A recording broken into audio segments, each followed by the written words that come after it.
Hello， 我是大脸喵。那最近有朋友问我如何在 ZBrush 中制作五角星的形状啊，我一想这个还不简单吗？ ZBrush 本身就有一个预设的形状呀。结果我一看呢，这是个六角星，并且呢它并没有初始化的参数可以去调整。这么看来呢，好像制作五角星呢其实也没有想象中那么简单。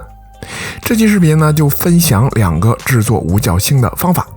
首先在这里选择这个锥形的基础形状，从它开始制作。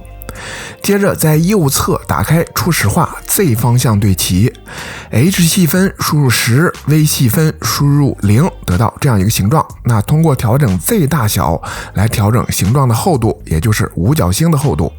下一步点击生成多边形网格体，按下 X 键打开对称，然后来到变换下面，将对称方向换成 Z 方向，打开镜像对称，数值给个5。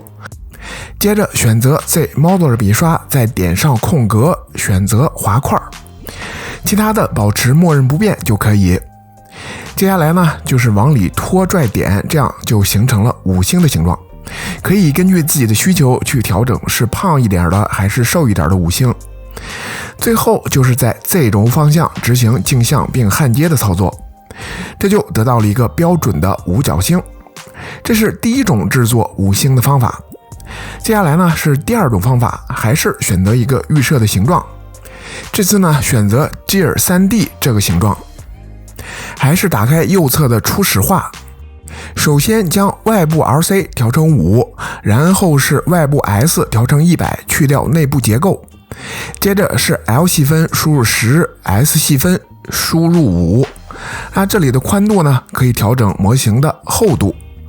最后打开外部剖面，调整末端点的位置，就可以调整五角星是胖一点还是瘦一点。